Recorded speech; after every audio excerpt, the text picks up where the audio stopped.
famous for its Golden Gate, a terrifying island prison in the middle of its bay, and rising tech giants that dominate its skyline. But with all its land, water, and engineering marvels, it takes tough work to keep the San Francisco Bay Area running 24/7. There are special teams of federal officers and canines who have to be ready to respond from the sky. Linemen who work to keep the power on in Silicon Valley. Armies of grape pickers without whom Napa's vineyards wouldn't survive. And thousands of tech workers who commute to one of the strangest looking structures on Earth.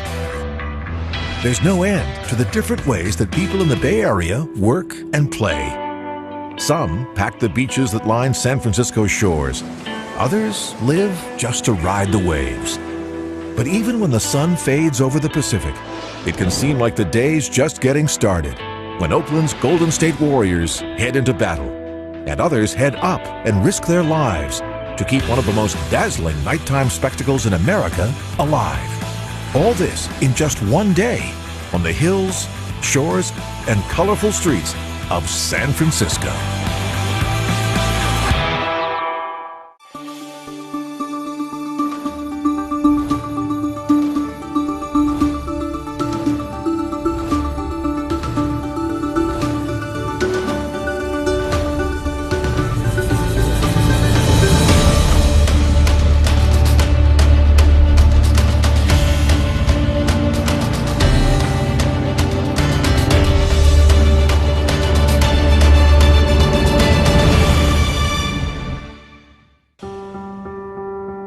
There's no better time to appreciate the stunning combination of water, hills, and land that surround the city of San Francisco than at 6 a.m. when the morning light just starts to bathe the glass-covered towers of its skyline. Today, a few of the city's earliest commuters are already making their way across the bay. And it won't be long before thousands more start filling the floors of skyscrapers like this one that drive this region's booming tech economy. But even before the sun is fully up, workers to the north, in one of the Bay Area's oldest industries, are already hard at work with their hands on the land here in the winemaking region of Napa. Every morning, they labor for hours in the pre-dawn darkness with headlamps. These are just a few of the thousands of grape pickers who have helped make Bay Area vineyards some of the biggest and most famous producers of American wine. At this vineyard, called Promontory, workers pick every bunch of Cabernet grapes by hand, the old-fashioned way. People began planting commercial vineyards in Napa in the mid-1800s. Today, the state produces more than 80% of all American wine. Much of it comes from the more than 100,000 acres of vineyards under cultivation here in Napa and Sonoma counties. During harvest season, in the summer and fall, much of the hard labor required to make wine is finished by the time the sun is up. But by now, millions in and around San Francisco are just starting their brutal commute. The 5 westbound lanes of the San Francisco-Oakland Bay Bridge are already packed. San Francisco itself has a population of 870,000 people, but it isn't the Bay Area's largest city. That distinction belongs to a city in the South Bay called San Jose, which has a population of more than 1 million. The third largest city in the Bay Area is Oakland, which sprawls across the East Bay, just south of Berkeley. And there are dozens more large towns and cities all around San Francisco, which is why the total population of the Bay Area is more than 7 million. But a big part of what makes the morning commute into San Francisco so tough is the unique geography of the city. San Francisco is essentially an island because it's surrounded by water on 3 sides.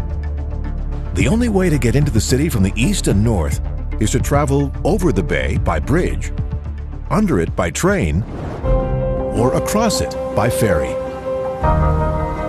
This is the second largest ferry system on the West Coast after Washington State. It's one of the oldest forms of public transportation in the Bay Area.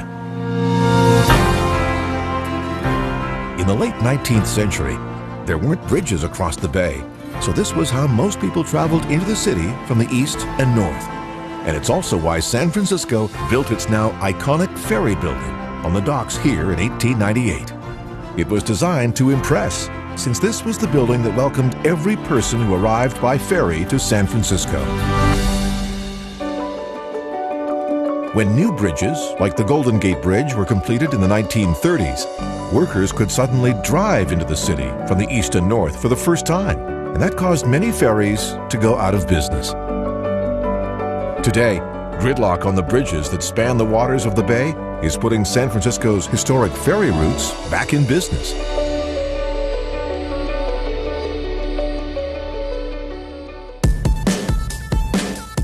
But one group of young workers who live in San Francisco skip the bridges and ferries.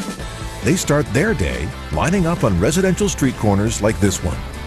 These are a few of the thousands of tech workers who make a southbound commute every day to Silicon Valley. They're waiting for free buses that will deliver them to the tech giants where they work. Today, with so many tech buses filling the city's streets morning and night, many residents have complained that they block traffic and tie up public bus lanes. The buses also have become symbols of the economic divide in San Francisco and the role tech wealth plays in the Bay Area's rapidly rising cost of living.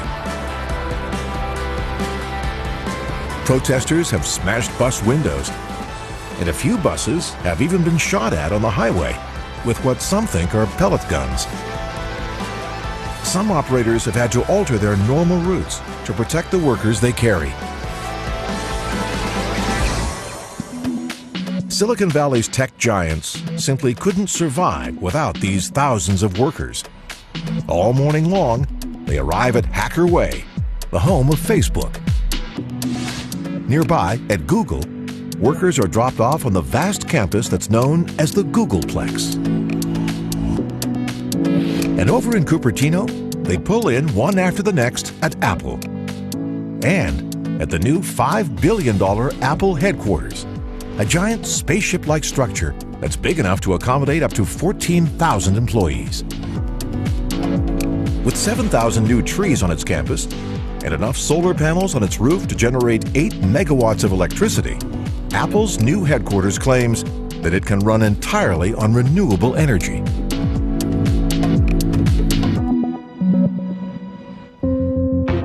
But with all its servers, computers, and large corporate campuses, Silicon Valley still needs a lot of old-fashioned electricity to keep it running. And that's why teams of linemen like these are always busy morning to night in the Bay Area, making sure the power will stay on through storms, quakes, and even wildfires. Today, they're stringing new, more powerful lines in the hills east of Oakland. There's no electricity flowing through these cables yet, but there will be soon. Time is money on big projects like these, and it's faster and cheaper to fly the parts these linemen need right to the towers, rather than trying to get trucks and crews to carry them over land. But that also applies to the workers themselves. It's faster and cheaper just to pick them off the ground, whisk them through the air, and then drop them right on the pole where they need to work. Being an aerial lineman has to be one of the most thrilling jobs in the world, when you're racing through the air over the treetops below and getting paid to do a job that keeps the lights on for millions. But every day, all kinds of workers and crews can be spotted in the skies around San Francisco. Nearby, a flight crew is preparing to lift off at a joint military and civilian airport called Moffett Field. They belong to the 129th Rescue Wing of the Air National Guard. The 129th is specially trained to conduct rescue missions around the world. Their C-130P models are designed to be able to refuel a wide range of Navy planes in midair. But Moffett is also home to NASA's Ames Research Center. This enormous screen is the intake vent of the world's largest wind tunnel. It's part of a jet propulsion lab that was built at the start of World War II to study how various aircraft respond to wind and other forces when they fly. Flight simulators here provided training for almost every pilot of the Space Shuttle program.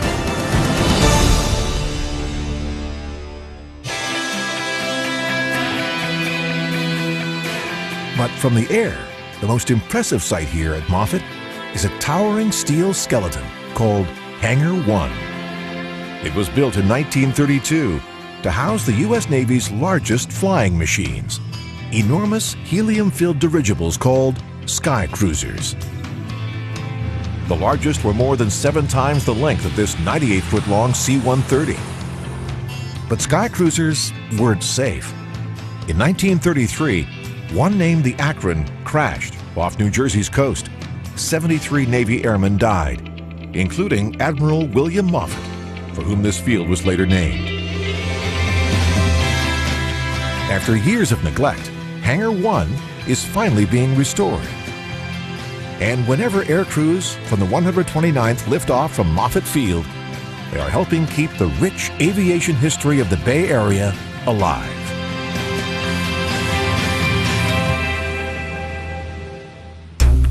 Amazing-looking structures like Apple's new headquarters are evidence of the incredible power and wealth of Silicon Valley. But today, tech is having a big impact on San Francisco, too. When you look up at the skyline of this city, all you see today are the towering forms of new skyscrapers. For decades, the tallest and most recognized structure on the San Francisco skyline was this one, the Transamerica Pyramid. But not anymore. The new headquarters of the billion-dollar cloud computing company Salesforce now dominates the skyline. Soaring 1,070 feet, this is now the biggest symbol of tech's impact on the life and landscape of San Francisco.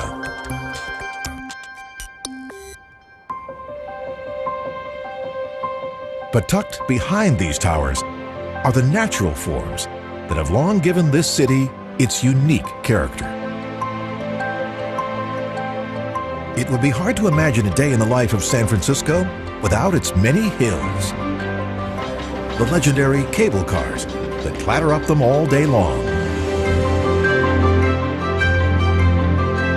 And streets like Lombard that wind down them.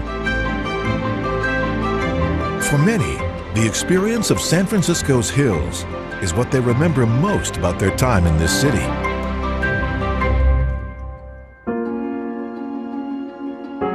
These days, there are more than 40 different named hills in San Francisco. But when it was founded, there were only 7. One of the first, and now best known, is Telegraph Hill because of the soaring structure on top of it, Coit Tower. It's been standing tall here for more than 80 years, thanks to one San Franciscan's love for her city. As soon as Lily Hitchcock Coit arrived in San Francisco at the age of 8, she fell in love with her new home. She went on to travel the world, but always chose to come back here to this city. When she died in 1929, at the age of 86, she requested that part of her estate be used to beautify San Francisco. The result was Coit Tower. All day long, people climb up to the top of this San Francisco landmark for a chance to get up high and look out over the city's hills, bridges, and bay.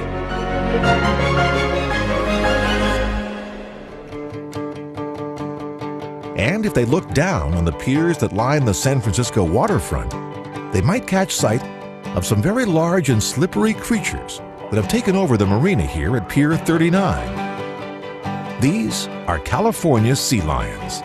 They've inhabited the coastal waters of California for thousands of years. But for some reason, in 1989, one group started sunbathing on the docks of this marina. No one knows why they chose this spot, but they've been regular residents at this pier ever since. In fact, they've pretty much taken it over. Pier 39 asked many of the boat owners here to leave so the sea lions could stay. These creatures can grow longer than 7 feet and weigh more than 800 pounds. They may look lazy, but underwater, these winged-footed swimmers can reach 25 miles per hour. which makes them faster than seals. Visitors come to Fisherman's Wharf for a chance to watch these massive animals play and to hear the distinctive sounds of their barks.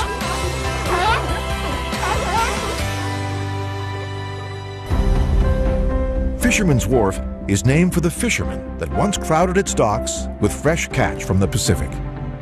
But the bountiful harbor around it is what spurred the development of the future San Francisco Bay Area. Because of its hills, springs, and protected waters, one early Spanish missionary called San Francisco Bay a marvel of nature, the harbor of harbors. In 1848, gold was discovered in California, and within a year, this once quiet harbor was booming. Hundreds of ships crowded the bay, many packed with hopeful prospectors. And all those new arrivals needed housing, which triggered a boom in the shipping industry. San Francisco was soon the largest port on the West Coast. One of the ships that regularly docked here starting in 1895 was the C.A. Thayer. This three-masted schooner was designed to carry lumber and frequently arrived in the bay with hundreds of thousands of board feet of timber from the Pacific Northwest stacked on its deck. That Douglas fir, redwood, and cedar was used to help build nearly 48,000 Victorian houses all across the city. With their bright colors and elaborately carved facades, one historian called them an outbreak of architectural lunacy.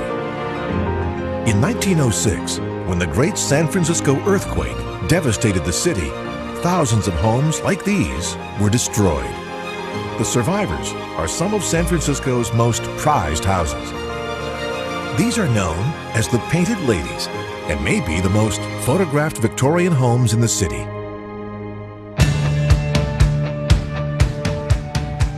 The California Gold Rush spurred the settlement and early growth of San Francisco, and that history and pioneering spirit live on in one of the Bay Area's most revered professional teams.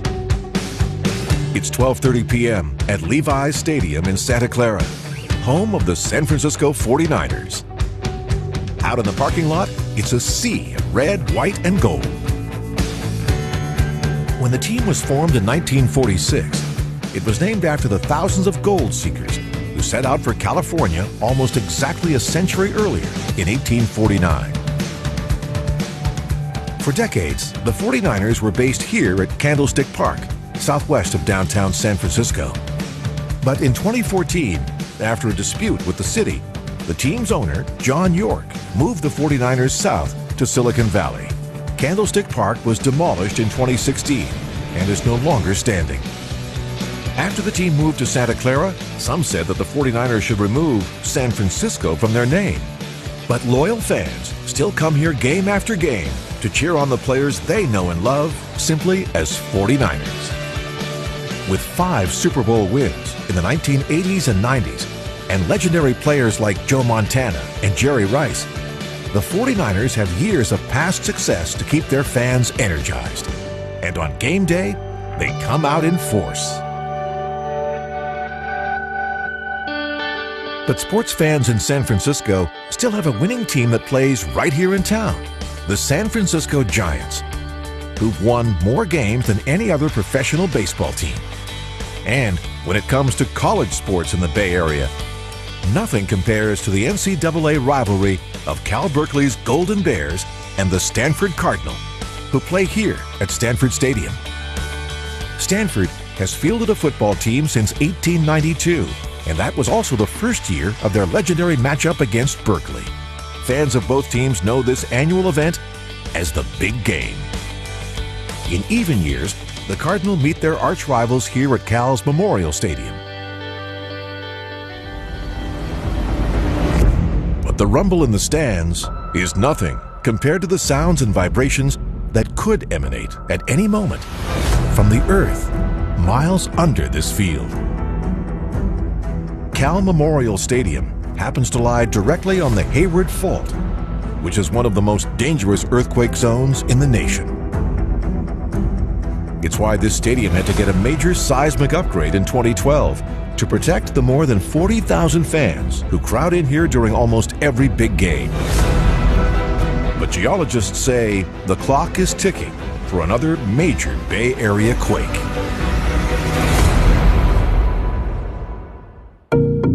In Northern California, there are two major seismic zones that have the power to devastate the Bay Area. One is the Hayward Fault.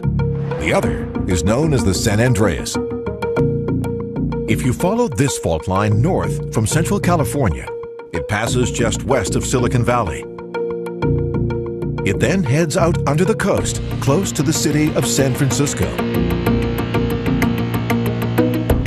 To the north, the fault line runs under Marin County and serves as the eastern boundary of one of the great treasures of the Bay Area, Point Reyes National Seashore, a 71,000-acre peninsula that lies just an hour north of San Francisco.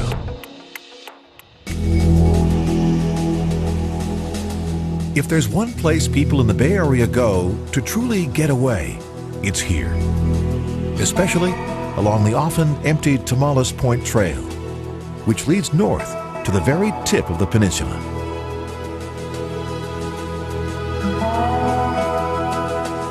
It's one of the only stretches of California coast that's protected as a national park.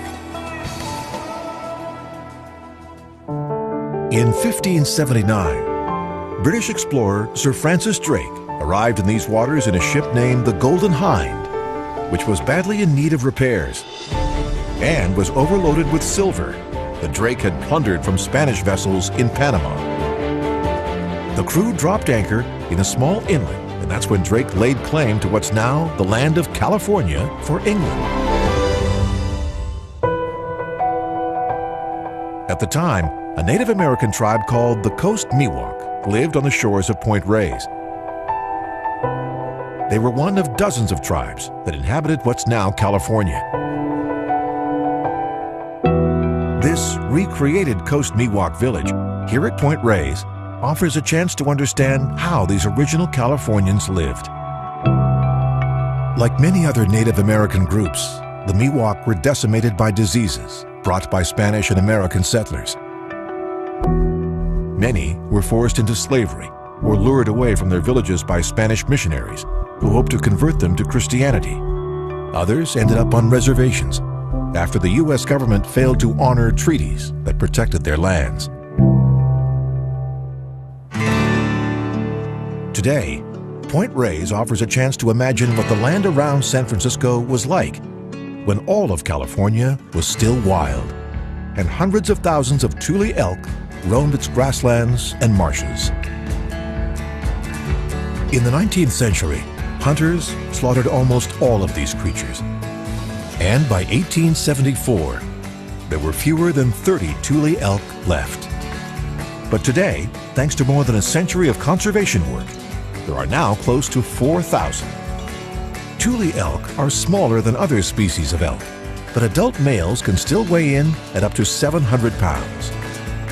And just before mating season in the fall, the antlers of the males can reach a spread of 4 feet.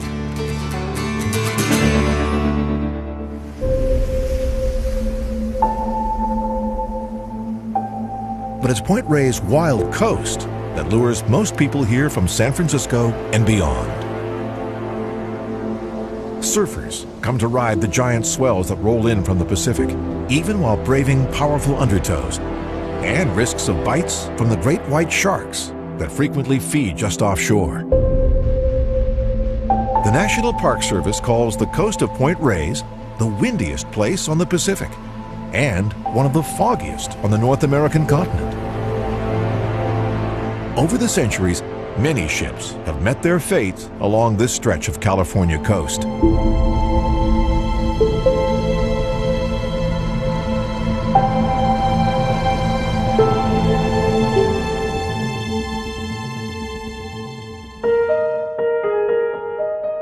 But in 1870, the waters around the entrance to San Francisco Bay got a lot safer when the U.S. government constructed Point Reyes Lighthouse.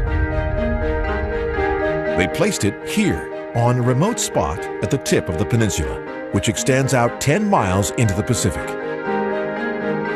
Many of the parts for the light came from France.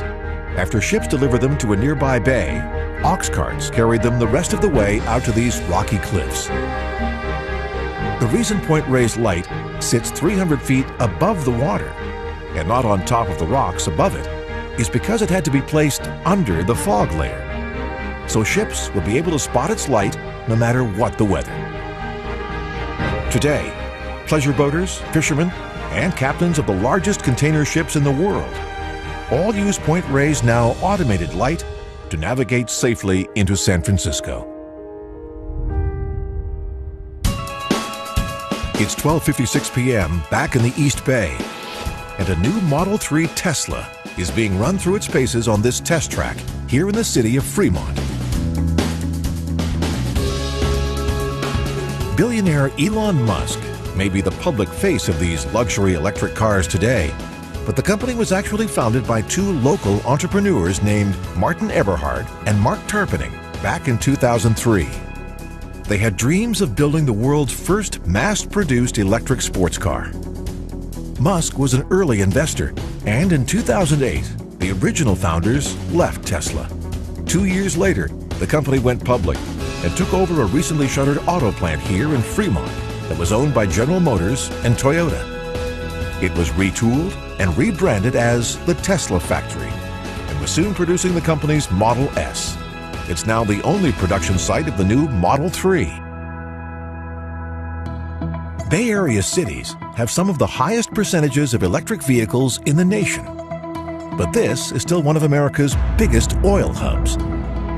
It's 2:32 p.m., and a tanker loaded with crude is on its way into port. Crews on ships like these get spectacular views of the Golden Gate Bridge from below.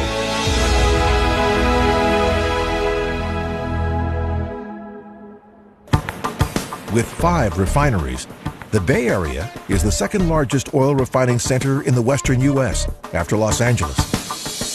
There are so many tankers here, some often have to drop anchor in the bay as they wait to be called into port. Every day on average, 2 ships like these dock here at Richmond's Long Wharf. And towering over the water, storage tanks for oil and gas blanket Richmond's hills. Today, crews are racing to dock their supertanker and connect it to the pipelines that will carry the crude to shore.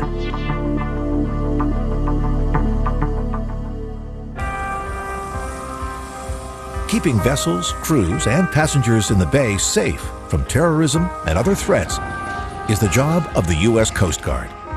This federal agency operates out of what's known as Coast Guard Island. It lies between the island city of Alameda and the city of Oakland. Personnel, ships, and helicopters on this island support U.S. Coast Guard operations all over the world. It's 2:45 p.m., and on the western end of the island, an air crew is preparing to lift off. When the U.S. Coast Guard gets a call of a potential explosives threat on a ship in the waters off Northern California, it can quickly deploy from this base to investigate the threat. But this Coast Guard team isn't just made up of humans. Coast Guard Island is also home to an elite team of explosives detection canines. These dogs are specially trained to hoist from helicopters onto moving vessels so they can sniff out explosives long before the ship gets anywhere close to San Francisco Bay. This dog's name is Ricky. He's a Belgian Malinois, a breed that's often preferred by those in law enforcement because Malinois are known to be intelligent, hardworking, and obedient, and they love to play. Before every flight, Ricky's handler, Petty Officer Jordan Brzezowski, allows him to play with his favorite toy, so he knows there'll be a reward after the mission ahead. Each of these dogs had to be carefully matched and tested with their handler to make sure they'll be strong, lifelong teams. They stay together forever, even after they both retire from the Coast Guard.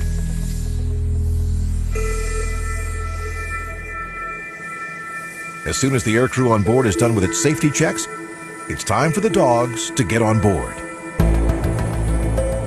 Specially designed goggles and ear protection will help keep them calm for their aerial adventure ahead.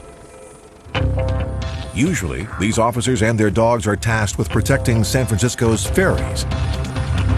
Today, they're heading out to practice landings on a moving vessel. Down on the water, the target is already in position. The aircrew circles first to determine wind speed, wave height, and other factors that could impact the safety of the exercise. Today, Petty Officer Corey Sumner and his dog Fico will go first. They'll be tightly strapped together throughout their vertical delivery onto the ship. Fico is a Hungarian Vizsla, a breed that's known to have a lot of energy. They are also great hunters. But as soon as they start their hoist, it's clear that one of Fico's other talents is remaining cool as he races through the air over the chilly waters of San Francisco Bay. It took almost 4 months of training to get Fico comfortable with hoisting from a moving helicopter. Corey practiced with him first on land, hoisting from towers, before Fico's paws ever set foot on a ship or aircraft.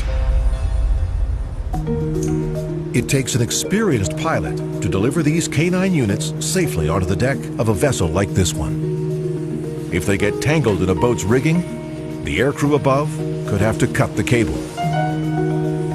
Corey's exercise with Fico is a success. Now it's time for Jordan and Ricky. On the way down, Jordan reassures Ricky that he's doing a great job.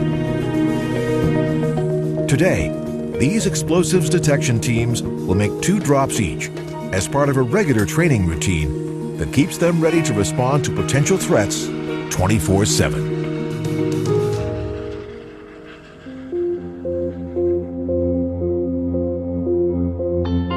When you spend a day in the skies over San Francisco, it's sometimes impossible to see parts of the city and its landmarks thanks to San Francisco's famous fog.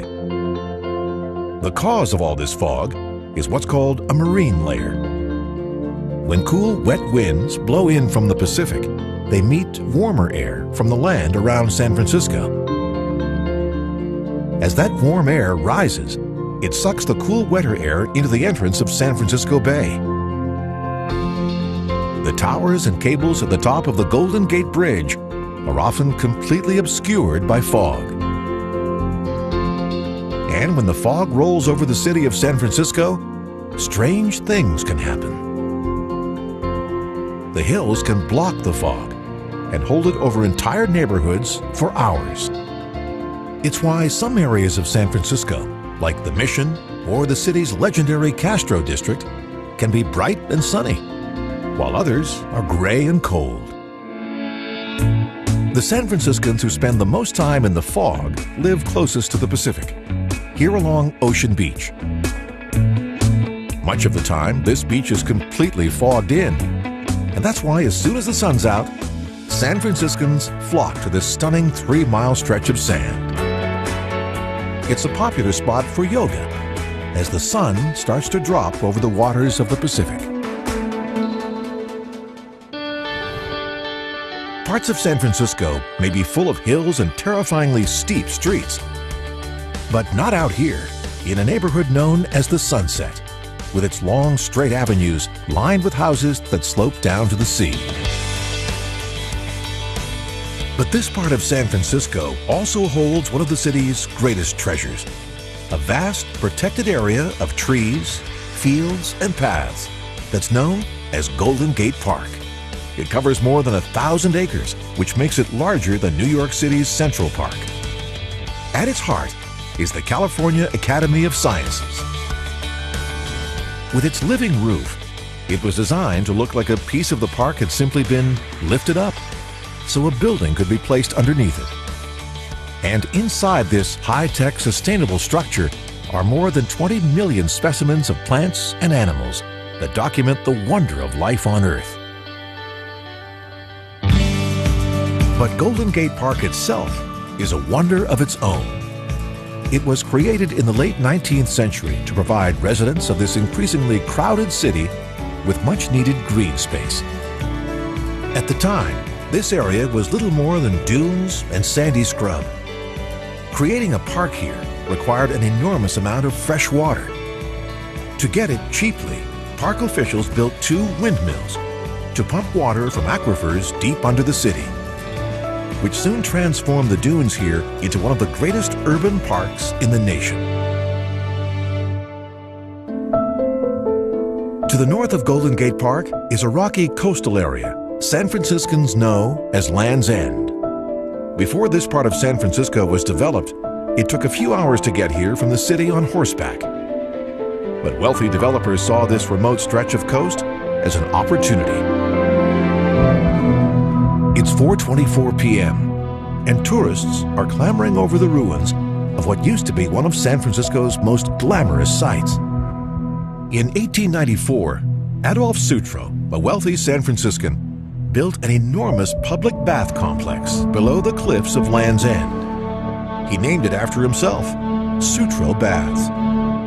Under a towering wooden and iron structure covered in glass were 7 large heated pools of seawater, with diving platforms, slides, and all kinds of other entertainment. It was big enough to hold 20,000 people at a time, and you could even take Sutro's own streetcar line from the city to get here. Entire families often flock to Sutro Baths on the weekends to rent bathing suits and towels and spend their days in the warm water perched over the Pacific coast. It was almost like San Francisco's version of New York City's Coney Island.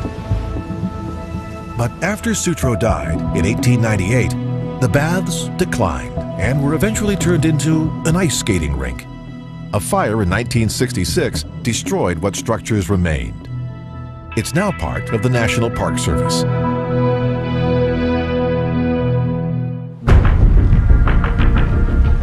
It would be hard to imagine a day in the life of San Francisco and its bay without one particular group of ferries. Every day, they head out to drop off thousands of passengers on the former island prison of Alcatraz. No one knows for sure what this island was used for hundreds of years ago, but Native American lore claims that it was a place of evil spirits and was to be avoided. In 1848, at the end of the Mexican-American War, the U.S. government took possession of California and soon built a fort on Alcatraz to guard the port of San Francisco. But by 1861, it was being used as a military prison. It's been America's most legendary lockup ever since.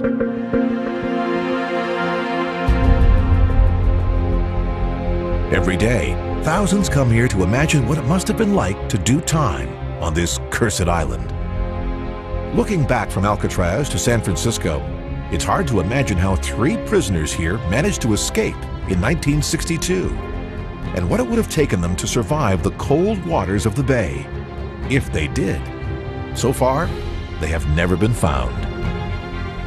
The next year, in March 1963, prison authorities emptied the cells, shut the prison's doors, and then declared Alcatraz to be surplus federal property. A few years later, in 1969, Native American activists occupied the island, calling on the U.S. government to place it back into Native American hands. But federal authorities eventually removed all of the protesters, and Alcatraz was opened to the public for tours in 1973.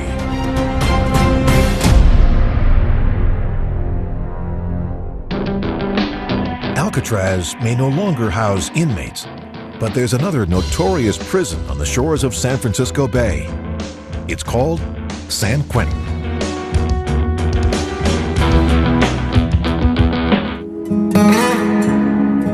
San Quentin State Prison is well known for housing some of California's most famous convicts, from country singer Merle Haggard to cult leader Charles Manson. Many of the state's most violent criminals end up here.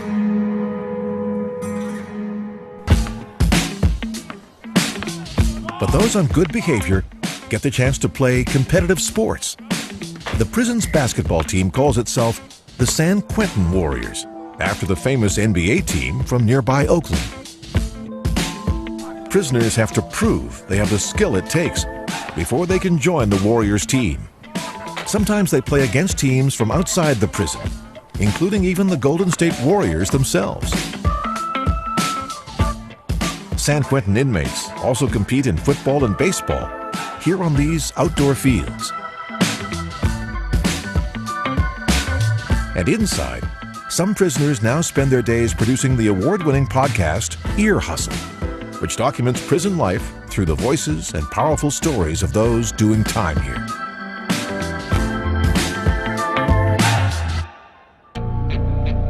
San Quentin is the oldest state prison in California and dates back to the days of the gold rush, when San Francisco was still a frontier town full of rowdy prospectors. The prison opened its doors to California's convicts in 1852. But not every inmate at San Quentin is allowed to play competitive sports. Many are confined to a much smaller exercise area on the prison's south side. San Quentin is known to have one of the toughest solitary confinement units in the nation. The prison calls it their adjustment center. Many death row inmates and former gang members spend days and even years in solitary. When they are allowed outside, they are confined to individual cages on the prison's east side. They can still exercise here, but are only allowed to interact with their fellow death row inmates verbally, from a distance. There are roughly 20 women on death row in California, but they aren't housed here at San Quentin. Next door to the cages, tucked into the corner of the main building, is the state's execution chamber. It was commissioned secretly by Arnold Schwarzenegger when he was California's governor. The last execution here was in 2006. In 2016, California voters rejected a proposition to abolish the death penalty in their state, which means this death chamber could get used again.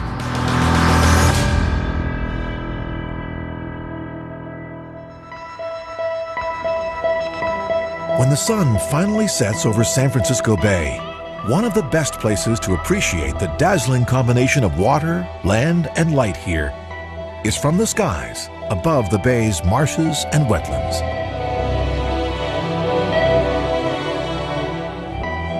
Every year, these watery habitats are home to more than 1.5 million migratory birds. Shorebirds from Alaska and Canada often winter here because of the Bay Area's mild climate. Many other species just stop off here on their annual migration south to Central and South America.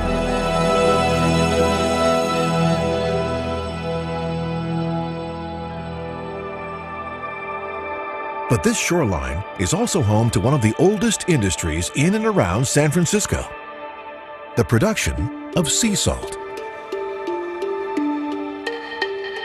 Once, most of the shoreline of San Francisco Bay was used for salt production.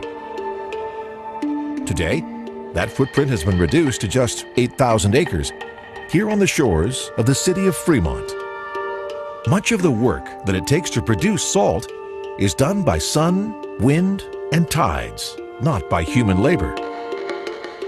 First, workers fill up the salt ponds with seawater in the late spring.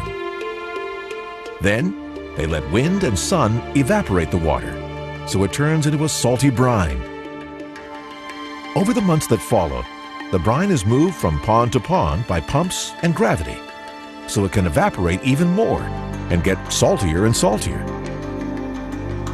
The brilliant colors of each pond are created by the unique microorganisms that inhabit it. The red comes from tiny algae and brine shrimp. When the brine is about 25% salt, that's when it starts to crystallize. In the fall, the remaining water is drained away, and that's when the salt is ready for harvesting. It's a mad race to gather all the salt before the rainy season, since rain will melt the crystals. It's scooped up off the floor of the pond by a special harvester.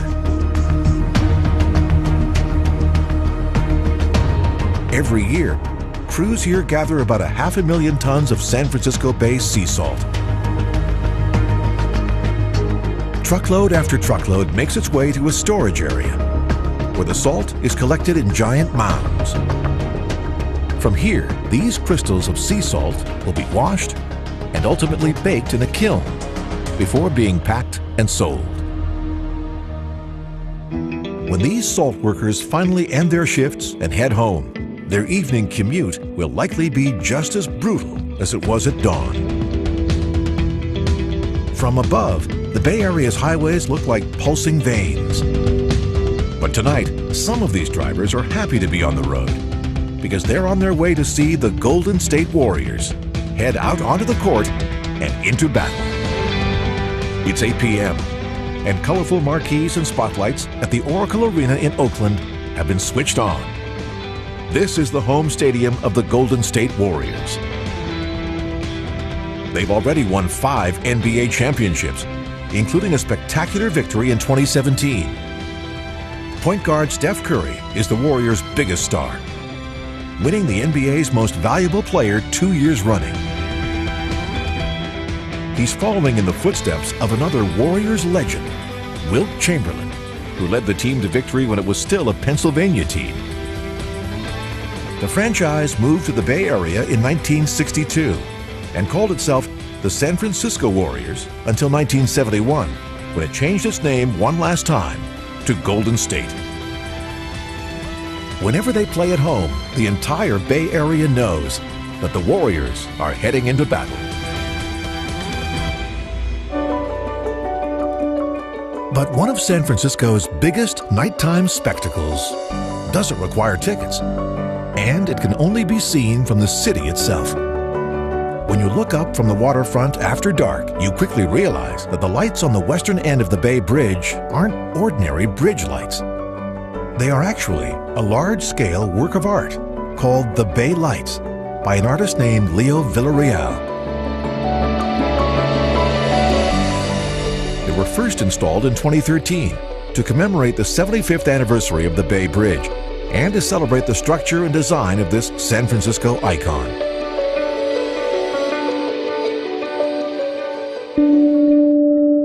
This work was originally planned to be temporary, but it was so popular that an artist organization in San Francisco raised millions of dollars to bring it back as a permanent installation starting in 2016.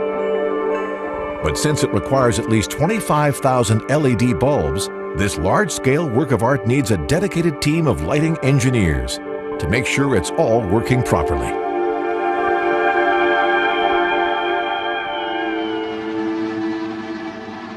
It's 11:45 p.m., and on the western span of the Bay Bridge, workers are heading up to service the Bay Lights.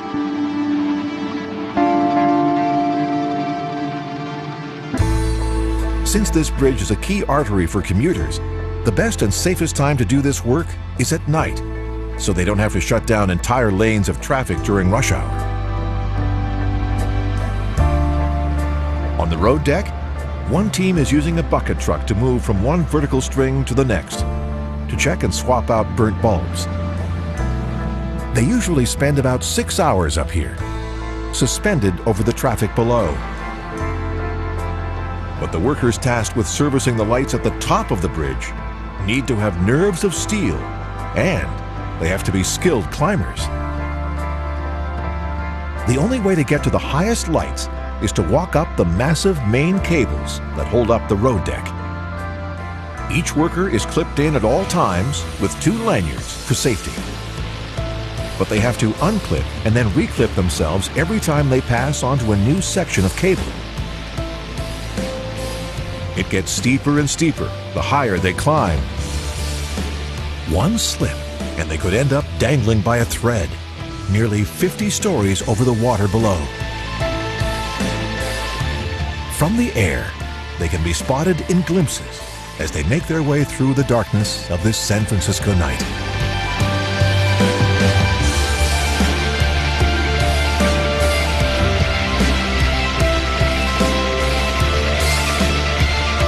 While most people in this city are asleep, these bridge workers are up here, risking their lives high in the sky to make sure the dazzling spectacle of the Bay Lights keep burning bright.